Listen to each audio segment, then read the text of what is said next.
Assalamualaikum warahmatullahi wabarakatuh. Perkenalkan, nama saya Siti Nurjana dengan NIM 190102040357.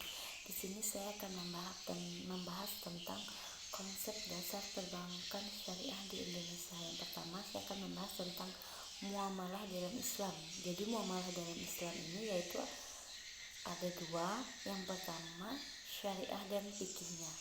Syariahnya meliputi ibadah dan muamalah. Fikihnya meliputi ibadah.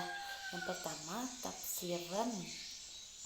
tafsiran ulama atas perintah dan larangan dalam bidang ibadah.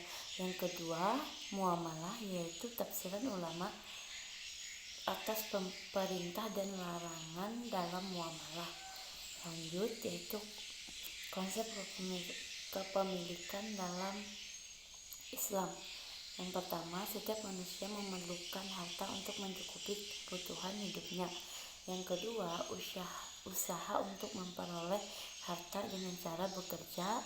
Yang ketiga, salah satu ragam bekerja yaitu adalah berbisnis. Yang keempat, Islam mewajibkan setiap muslim untuk bekerja, khususnya yang memiliki tanggung jawab atau tanggungan. Yang kelima, yaitu bekerja salah satu sebab pokok yang memungkinkan manusia untuk memiliki harta dan sebagainya atau mencukupi kebutuhan hidup keluarganya. Sebab kepemilikan dalam Islam yaitu yang pertama bekerja seperti menghidupkan tanah mati atau ihya'ul mawat. Yang kedua, menggali kandungan bumi. Yang ketiga, makelar atau sumsara. Yang keempat, berburu, mudharabah, musyarakah, dan ijarah. Lanjut, jenis-jenis kepemilikan dalam Islam. Yang pertama adalah kepemilikan individu atau al-milkiyah al-fardiyah. Yang kedua, kepemilikan umum atau al-milkiyah al-ammah. Yang ketiga, kepemilikan negara atau milkiyah ad-daulah. Lanjut, perbankan syariah sebagai manifestasi ekonomi Islam, yaitu yang pertama, diperlukan lembaga yang mengatur harta dan uang. Yang kedua, lembaga keuangan menggerakkan aktivitas ekonomi. Yang ketiga, efektivitas syariah memerlukan hukum pasti atau positif. Lanjut lagi, pilar pokok ajaran Islam yang harus diterapkan dalam perbankan syariah. Yang pertama, akidah atau prinsip kehati-hatian. Yang kedua, syariah atau akad transaksinya yang secara Islam. Yang ketiga, akhlak atau dari segi pelayanan dari perbankan syariah itu sendiri. Lanjut, konsep kegiatan ekonomi syariah itu sendiri yaitu sainutu spekulasi dan perjudian. Jadi di dalam kegiatan ekonomi syariah ini tidak ada perjudian sama sekali. Dan lanjut lagi, harta harus berputar atau diniagakan. Yang ketiga, bekerja sebagai ibadah dan wajib dilakukan. Lanjut lagi, yaitu transparan dan adil. Di dalam perbankan syariah ini, jadi transaksi yang dilakukan itu harus transparan dan adil, seadil-adilnya sesuai syariat Islam. Lanjut lagi, pencatatan dalam setiap transaksi. Jadi harus dilakukan pencatatan dalam setiap transaksi ini ya. Yang selanjutnya, zakat sebagai instrumen pengisian harta. Yang terakhir, riba diharamkan di dalam perbankan syariah. Dari di dalam konsep kegiatan ekonomi syariah itu sendiri tidak ada yang namanya kegiatan riba atau sebagainya. Jadi konsep ekonomi syariah ini harus sesuai dengan syariat Islam, sesuai dengan apa yang dianjurkan di dalam Al-Quran dan hadis.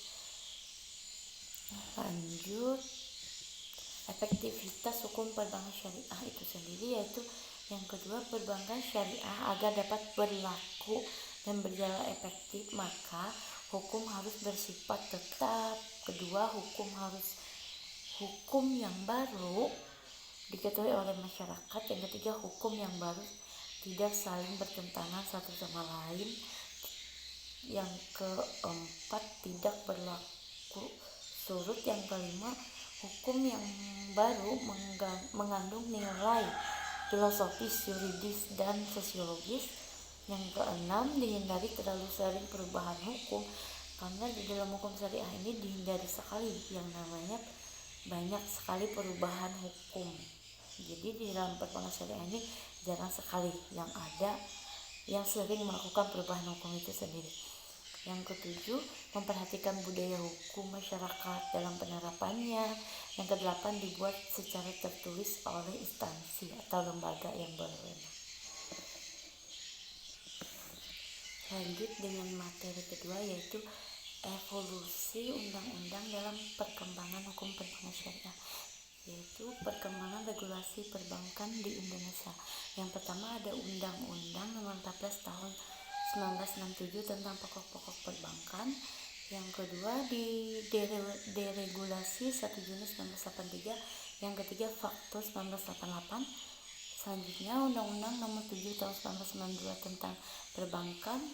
Yang selanjutnya lagi Undang-Undang Nomor 10 Tahun 1998 tentang perbankan. Yang selanjutnya Undang-Undang Nomor 23 Tahun 1999 tentang Bank Indonesia. Dan yang terakhir yaitu Undang-Undang Nomor 21 Tahun 2008 tentang perbankan syariah. Periode Undang-Undang Nomor 14 Tahun 1967 ini yaitu perbankan di Indonesia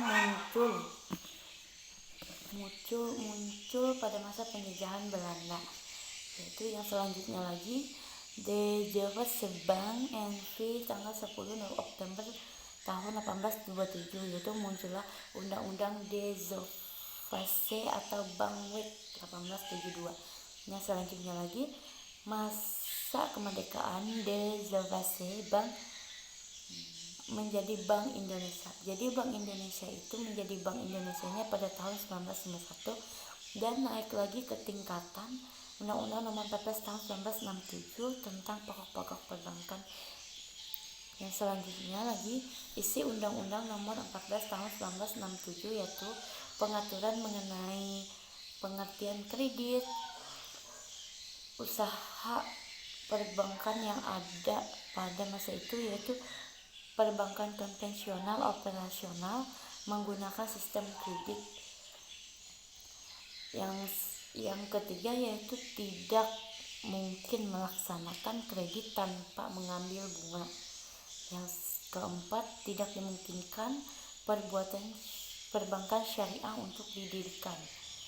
Kredit ini adalah penyediaan uang atau tagihan-tagihan yang dapat disamakan dengan itu berdasarkan persetujuan pinjam-meminjam antara bank dengan lain pihak, dalam hal mana pihak meminjam berkewajiban melunasi utangnya setelah jangka waktu tertentu dengan jumlah bunga yang ditetapkan oleh bank tadi, yaitu ditentukan tingkat bunganya oleh pemerintah secara seragam agar tidak terjadi penentuan bunga yang sewenang-wenang oleh masing-masing bank dan untuk menjaga stabilitas keuangan negara. Jadi untuk bunganya ini harus ditentukan dan disamaratakan supaya tidak ada bank yang semena-mena untuk menjatuhkan bunga itu sendiri kepada si peminjam.